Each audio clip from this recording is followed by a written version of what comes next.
वो एक साधारण सी महिला है जो अकेले एक छोटी सी स्टूडियो अपार्टमेंट में रहती है। एक सुबह वो देखती है कि उसके दरवाजे का लॉक कवर खुला हुआ है। डरकर वो तुरंत पासवर्ड बदल देती है। उसी रात कोई उसके दरवाजे को खोलने की कोशिश करता है। घबराकर वो पुलिस को बुलाती है, लेकिन वो उसकी बात को गंभीरता से नहीं लेते। कुछ दिनों बाद उसके साथ अजीब घटनाएं होने लगती है। फिर उसके ही फ्लैट में एक खौफनाक हत्या हो जाती है। अब किसी पर भी भरोसा ना होने के कारण वो खुद ही सच्चाई जानने की कोशिश करती है, पर जितना वो मामले को समझने की कोशिश करती है, सब कुछ और उलझता चला जाता है। आखिर कौन उसके घर आ रहा है और क्यों? 2018 में रिलीज हुई इस कोरियन थ्रिलर मिस्ट्री फिल्म का नाम है डोर लॉक। तो आगे बढ़ने से पहले एक छोटी सी अनाउंसमेंट है। अगर आपको भी कोरियन ड्रामा और वेब सीरीज हिंदी में देखना पसंद है तो हमारे नए चैनल कोरियन ड्रामा हिंदी को चेकआउट करना ना भूले। लिंक डिस्क्रिप्शन बॉक्स में है। और नोटिफिकेशन पाने के लिए चैनल को सब्सक्राइब करना बिल्कुल ना भूले। तो चलिए आगे बढ़ते हैं। एक दिन काम से लौटने के बाद सुंग अपने अपार्टमेंट जाती है, लेकिन उसे कुछ अजीब सा महसूस होता है। लाइटें नहीं जल रही और चारों ओर सन्नाटा है। तभी वो अलमारी से आती धीमी आवाज सुनती है। डरते हुए वो अलमारी खोलती है, लेकिन वहां कुछ नहीं होता। अचानक एक परछाई वाला आदमी पीछे से उस पर हमला कर देता है और फिर सब कुछ अंधेरे में डूब जाता है। उसके कुछ हफ्ते बाद उसी पुरानी बिल्डिंग में क्योंग मिन नाम की लड़की गहरी नींद में सो रही है। उसे यह अंदाजा ही नहीं कि उस वक्त एक अनजान व्यक्ति उसके ही बिस्तर में लेटा हुआ है। वो आदमी उससे पहले उठता है जैसे ये उसका ही घर हो। आराम से घूमता है, नाश्ता करता है और फिर चुपचाप चला जाता है। थोड़ी देर बाद क्योंग मिन उठती है और अपनी रोज की दिनचर्या शुरू करती है। जब वो दूध की बोतल खोलती है तो उसे लगता है कि दूध पहले से कम है, जबकि उसने ज्यादा इस्तेमाल नहीं किया था। थोड़ी हैरानी के बाद भी वो इसे नजरअंदाज करके काम के लिए निकल जाती है। उसका छोटा सा घर साफ सुथरा रहता है, लेकिन वो जानबूझकर कुछ चीजें छोड़ देती है, जैसे दरवाजे के पास जूते और रैक पर एक पुरुष का अंडरगारमेंट, ताकि लोग सोचे कि वो अकेली नहीं रहती। बाहर जाते वक्त वो दरवाजे की कीपैड पर लगे उंगलियों के निशान देखती है, उन्हें पोंछ देती है और फिर से पासवर्ड डालकर ताला चेक करती है। क्योंग मिन एक बैंक में क्लर्क की नौकरी करती है। वो मेहनत करती है, लेकिन उसके साथ ही उसका काम आसानी से नहीं होने देते। एक कलीग तो हमेशा उसके कस्टमर छीनने की कोशिश करता है। ये सब उसे परेशान करता है, पर वो चुप रहती है। काम के बाद वो अपने सबसे अच्छे दोस्त होजू के साथ घर लौटती है। होजू से कहती है कि अगर वो फुल टाइम नौकरी पाना चाहती है तो उसे और मेहनत करनी होगी और थोड़ा मजबूत बनना होगा। शाम को सिक्योरिटी गार्ड उसे एक पार्सल देता है जो पहले आया था।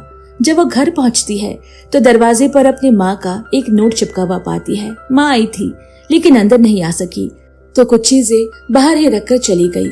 लेकिन उसे कुछ अजीब लगता है। दरवाजे का कीपैड कवर फिर से खुला है।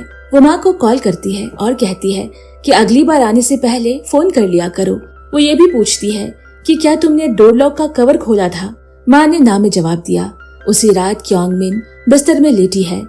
उसे एक धीमी सी बीपिंग की आवाज आती है, जैसे कोई दरवाजे का पासवर्ड डालने की कोशिश कर रहा हो। फिर दरवाजे के हैंडल को जोर से हिलने की आवाज आती है। वो धीरे से उठी और दरवाजे के छेद से झांकती है, लेकिन बाहर कोई नहीं होता, मगर फर्श पर उसे एक जली हुई सिगरेट पड़ी मिलती है। वो पुलिस को कॉल करके कहती है कि फिंगरप्रिंट्स चेक करे, लेकिन वो कहते हैं कि मामला इतना गंभीर नहीं है। वो मजबूरी में वापस बिस्तर पर जाती है, लेकिन अब उसका मन बेचैन है।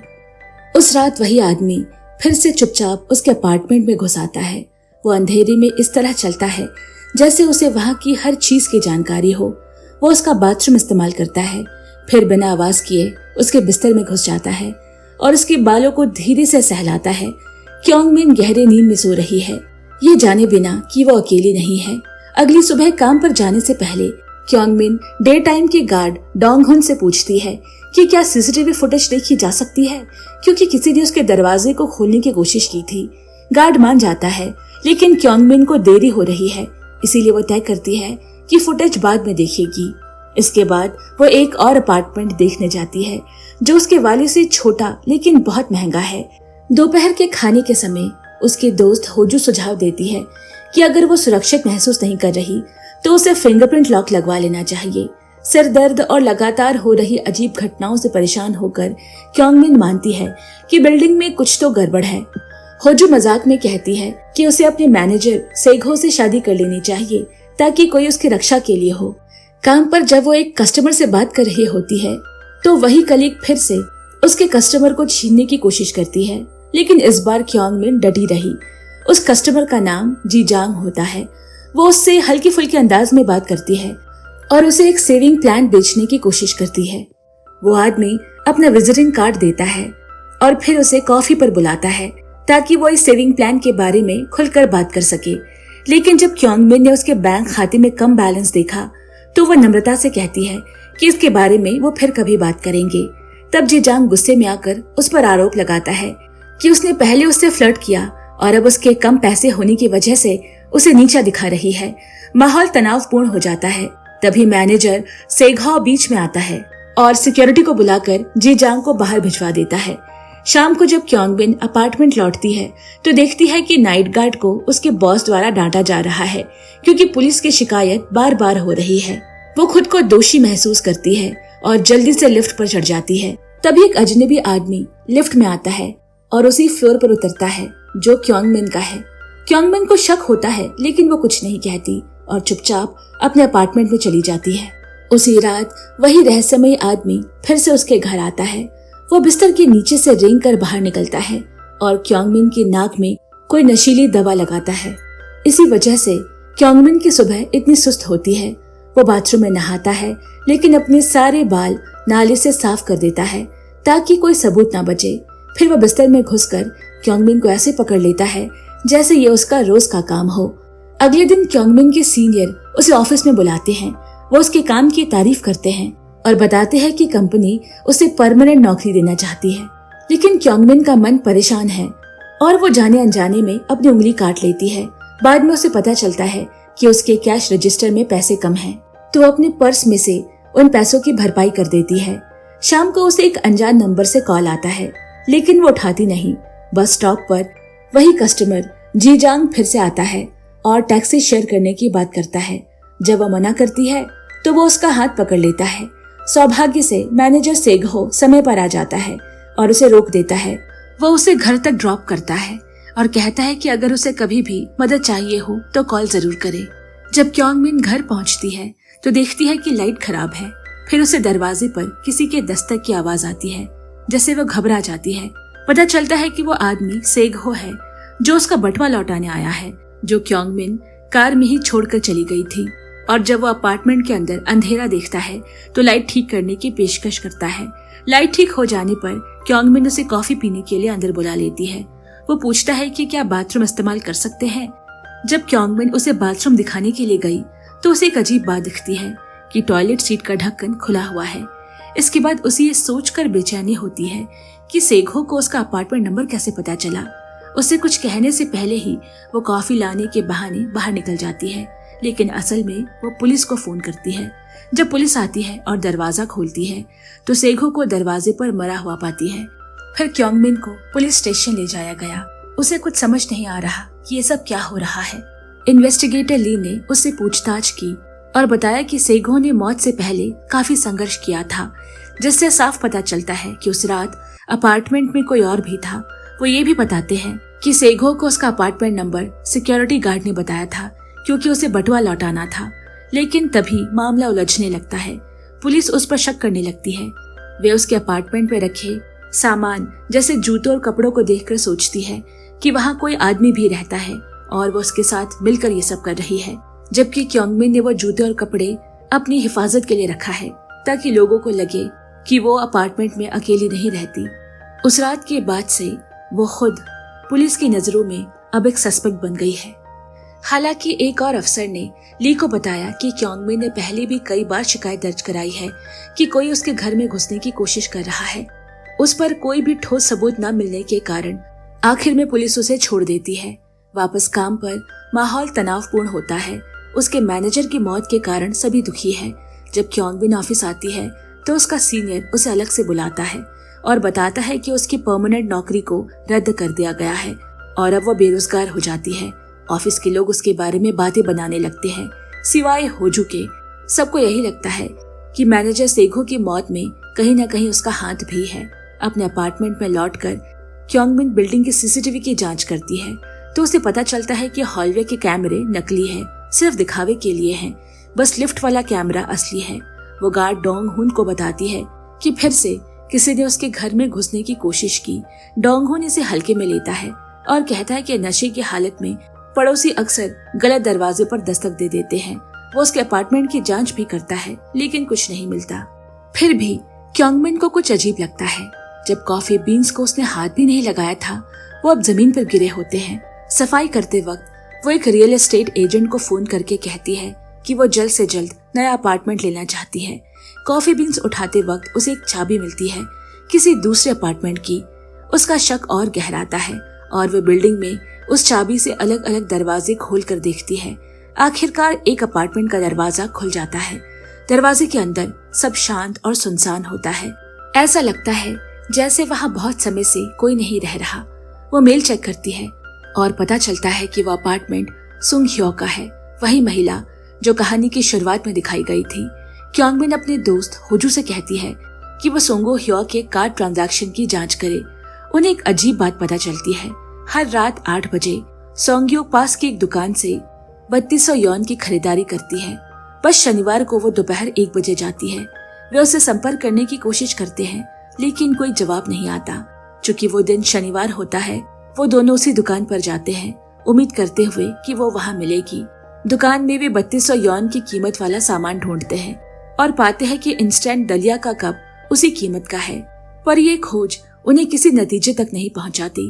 वे इंतजार करते हुए कुछ रेमन खरीद लेते हैं। तभी अचानक होजू के पास सुंग्यो के फोन से कॉल आता है। ठीक उसी समय एक महिला आती है और 3200 युआन की वही दलिया खरीदती है। दोनों को यकीन हो जाता है कि वो वही महिला है और वो उसका पीछा करने लगते हैं। एक मोड़ पर होजू सुझाव देती है कि वे अलग अलग रास्ते जाए ताकि दोनों ओर से वो उसे पकड़ सके। होजू उस महिला तक पहुंच जाती है लेकिन ये महिला कोई और ही निकलती है। उधर क्योंगमिन सुंगह्यू को ढूंढते हुए एक बिल्ली को देखती है जो उसी दलिया के कप को चाट रही थी जो उसने पास के दुकान से खरीदा था। उसे जिज्ञासा होती है और वो इमारत के अंदर जाती है। अंदर उसे कीपैड दिखता है जो ठीक उसके अपार्टमेंट के कीपैड जैसा होता है। वो कुछ रैंडम नंबर्स डालती है लेकिन दरवाजा नहीं खुलता। फिर वो अपना पासकोड 1748 डालती है और दरवाजा खुल जाता है। वो अंदर जाकर जो देखती है उसे उसके होश उड़ जाते हैं। सुंगह्यो बिस्तर से बंधी है। वो लगभग बेहोश है। उसके हाथों में स्लाइन लगी होती है। वो तुरंत पुलिस को फोन करने लगती है लेकिन तभी दरवाजा जोर से खुलता है। वो रहस्यमय आदमी वापस आ चुका है। डर के मारे क्योंगमिन बिस्तर के नीचे छिप जाती है और सांस रोके चुपचाप रहती है। वो आदमी बहुत शांत रहता है। उसके हाथ में सुंगह्यो का फोन होता है। वो कहता है कि आज बहुत से लोग उसे खोज रहे हैं, यहाँ तक कि होजू भी। फिर वो एक अजीब सी शीशी निकालता है और किसी चीज को इंजेक्ट करने की तैयारी करता है। वो कहता है कि उसने सुंगह्यो का विकल्प ढूंढ लिया है। उसी के नीचे वाले अपार्टमेंट की एक महिला। क्योंगमिन की आंखें डर से फैल जाती है। वो उसी की बात कर रहा है। जब वो आदमी कुछ देर के लिए कमरे से बाहर जाता है तो क्योंगमिन धीरे से बिस्तर के नीचे से निकलती है और बाहर निकलने की कोशिश करती है लेकिन वो फिर से लौट आता है। क्योंगमिन दरवाजे के पीछे छिप जाती है कांपते हुए। वहीं से वो देखती है कि जब वो आदमी कंबल हटाता है, सुंगह्यो के पैर नहीं हैं, बेरहमी से काट दिए गए हैं और अब वो उसके हाथ भी काटने की तैयारी कर रहा है। क्योंगमिन समझ जाती है कि उसे तुरंत भागना होगा। जैसे ही वो दरवाजे की ओर बढ़ी, उसका फोन बज उठता है। वो दौड़कर अपार्टमेंट से बाहर निकलती है और वो आदमी उसका पीछा करने लगता है। वो मदद के लिए चिल्लाती है लेकिन कोई नहीं आता। वो एक पुराने बंद दुकान में जाकर छिप जाती है। सोचती है कि अब वो सुरक्षित है लेकिन उसी पल वो आदमी उसे ढूंढ लेता है। तभी अचानक होजू पीछे से आकर उस पर झपट पड़ती है। दोनों के बीच संघर्ष होता है। वो आदमी होजू पर हमला करने ही वाला होता है कि पुलिस की सायरन सुनाई देने लगती है और वो आदमी वहां से भाग जाता है। बाद में क्योंगमिन और होजू सारी बात डिटेक्टिव ली को बताते हैं लेकिन जब ली घर की जांच करता है तो वो घर पूरी तरह से खाली होता है। अब वो क्योंगमिन पर और भी ज्यादा शक करने लगा है। डिटेक्टिव ली कहता है कि जब तक क्योंगमिन कुछ ठोस याद ना करे वो मदद नहीं कर सकता। तभी क्योंगमिन को एक बात याद आती है। उस आदमी ने पुरानी स्टाइल की घड़ी पहनी थी। तभी एक पुलिस अधिकारी नए सबूत के साथ आता है। उन्हें सुंघ्यो की लाश कूड़ेदान में मिली है। उसके साथ ही जी जांग का विजिटिंग कार्ड मिला है। इससे पुलिस जी जांग तक पहुंचती है। जब सुंघ्यो की मौत हुई थी उसी रात जी जांग को अपार्टमेंट की सीसीटीवी में देखा गया है। अब वही मेन सस्पेक्ट बन जाता है। पूछताछ में जब उसे कटे हाथ की तस्वीर दिखाई जाती है तो वो तुरंत समझ जाता है कि हत्या आरी से की गई है, जिससे शक और बढ़ जाता है। डिटेक्टिव ली उसे सख्ती से पूछता है और कबूल करने को कहता है, जिससे कि जीजांग की डिटेक्टिव से झड़प हो जाती है और उसे हिरासत में ले लिया जाता है। क्योंगमिन अंदर से टूट चुकी है। वो खुद को इन सब का जिम्मेदार मानती है, लेकिन होजू से गले लगाकर दिलासा देती है कि ये उसकी गलती नहीं है। बाद में डिटेक्टिव ली भी क्योंगमिन से माफी मांगता है और बताता है कि उन्हें पक्का यकीन है कि जी जांग ही हत्यारा है, बस फिंगरप्रिंट की रिपोर्ट का इंतजार है। आगे बढ़ने की कोशिश में क्योंगमिन नए अपार्टमेंट में शिफ्ट हो जाती है। वहाँ कोई भी खतरा नहीं उठाती, सारे दरवाजे और खिड़कियां मजबूत करवा लेती है। उसी शाम होजू फोन करती है और कहती है कि वो मिलने आ रही है, लेकिन एक और झटका उसका इंतजार कर रहा होता है। जी जांग रिहा हो चुका है। उसके फिंगरप्रिंट मैच नहीं करते और अब वो फिर से क्योंगमिन के पुराने अपार्टमेंट पहुंचता है और वहां के सिक्योरिटी गार्ड से उसका नया पता पूछता है और खुद को उसका कजन बताता है। वो झूठ बोलता है कि क्योंगमिन के पिता की हालत बहुत खराब है। उसी दिन क्योंगमिन को एक पार्सल मिलता है। उसमें उसका वही फोन होता है जो भागते वक्त खो गया था। उसे खोलने पर उसकी नींद में ली गई बहुत सी तस्वीरें होती है। तभी एक कॉल आता है। कॉल होजू के नाम से होती है, लेकिन आवाज की जगह एक वीडियो शुरू हो जाता है। उस वीडियो में कातिल होजू के घर के अंदर होता है। क्योंगमिन डर के मारे तुरंत होजू के अपार्टमेंट की ओर भागती है। वो देखती है कि कातिल होजू का पैर काटने ही वाला है, तो घबराकर फायर एक्सटिंग्विशर उठाकर दरवाजा तोड़ने की कोशिश करती है, लेकिन तभी जी जांग वहां जाता है और जबरदस्ती उसे खींच कर ले जाता है। कहता है कि चलो कॉफी पीने चलते हैं। सौभाग्य से एक पड़ोसी को उसकी आवाज सुनाई देती है और वो पुलिस बुला लेता है। पुलिस समय पर पहुंचती है और जीजांग को पकड़ लेती है। क्योंगमिन तुरंत दौड़कर अपार्टमेंट के अंदर पहुंचती है, लेकिन अंदर पहुंचकर वो खून से सनी होजू को देखकर टूट जाती है।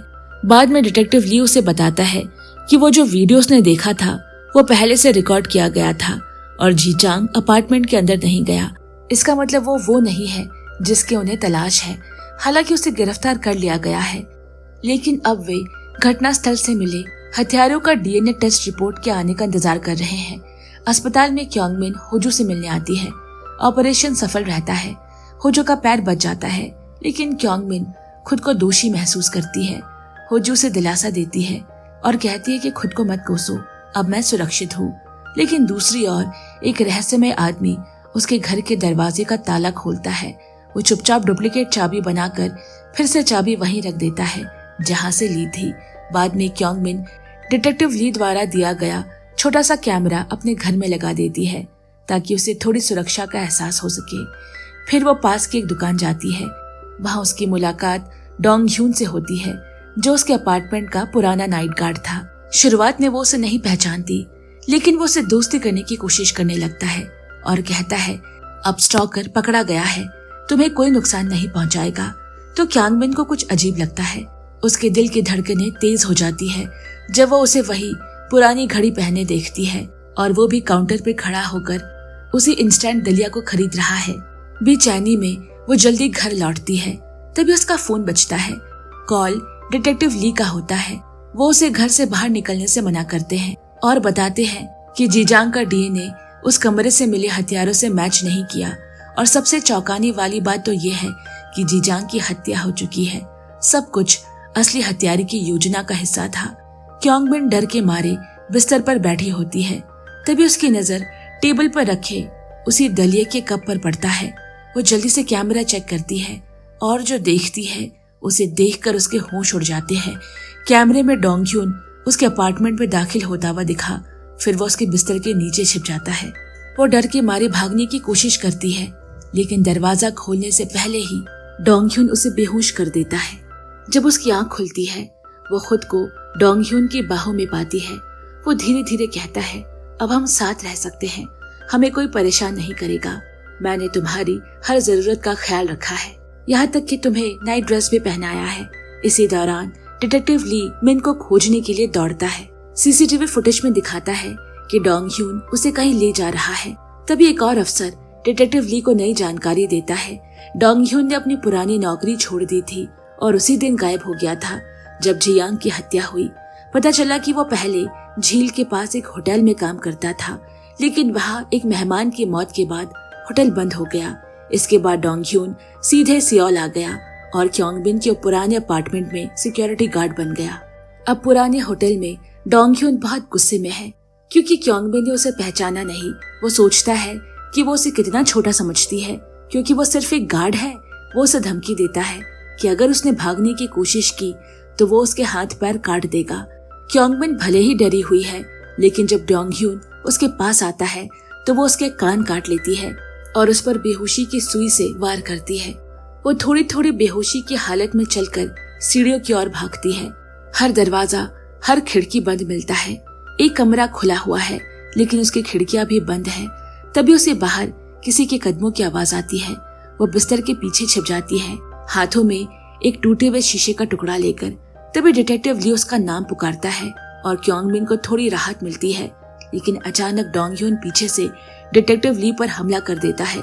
दोनों के बीच तेज लड़ाई होती है। क्योंगबिन बाहर भागती है और फर्श से एक कुल्हाड़ी उठा लेती है। वो देखती है कि डोंग ह्यून डिटेक्टिव ली की गर्दन पर हमला कर रहा है। डोंग ह्यून उसे हार मानने को कहता है। तभी क्योंगबिन तेजी से नीचे की कालीन खींच लेती है, जिससे डोंग ह्यून गिर पड़ता है। वो डिटेक्टिव ली की बंदूक उठाकर फायर करती है, लेकिन गोलियां खत्म हो चुकी है। डोंग ह्यून और गुस्से में आ जाता है। वो कुल्हाड़ी उठाता है और क्योंगबिन पर वार करने के लिए आता है, लेकिन वो उसका मुकाबला करती है और उसकी उसी चोट पर वार करती है और भागने की कोशिश करती है। गुस्से में डोंग ह्यून उसे पकड़कर वार्डरोब पर फेंक देता है, जो कि दोनों पर आकर गिर जाता है। क्योंगबिन भागने की कोशिश करती है, लेकिन डोंग ह्यून उसे फिर पकड़ लेता है। वो उसे लात घूंसे मारती है, धक्का देती है और खुद को बचाने की कोशिश करती है। वो पीछे से उसका गला घोटने लगता है। तभी क्योंगबिन उसे जोर से धक्का देती है और उसका सर वार्डरोब के कोने में लगे कील से टकरा जाता है और वो वहीं मारा जाता है। उसका डरावना सपना आखिरकार खत्म हुआ। बाद में क्योंगबिन पर कोई आरोप नहीं लगाया जाता क्योंकि उसने जो किया सेल्फ डिफेंस के लिए किया। वो अपने नए अपार्टमेंट में वापस लौट जाती है, लेकिन दिल में डर और सदमा अभी भी बाकी है। अभी वो रोज बिस्तर के नीचे झांकना नहीं भूलती ताकि खुद को ये यकीन दिला सके कि अब वो सुरक्षित है। इसके साथ ही ये फिल्म की कहानी यहीं पर खत्म होती है। तो दोस्तों, कहानी कैसी लगी कमेंट में जरूर बताएं। कहानी पसंद आई हो तो लाइक करें, शेयर करें। नई वीडियो के नोटिफिकेशन के लिए चैनल को सब्सक्राइब करें। और अगर आप भी कोरियन ड्रामा और वेब सीरीज के शौकीन हैं तो हमारे नए चैनल कोरियन ड्रामा हिंदी को सब्सक्राइब करना बिल्कुल ना भूलें, जिसके लिंक आपको डिस्क्रिप्शन बॉक्स में मिल जाएंगी। तो जल्द मिलते हैं एक और कहानी के साथ। तब तक के लिए bye bye and take care.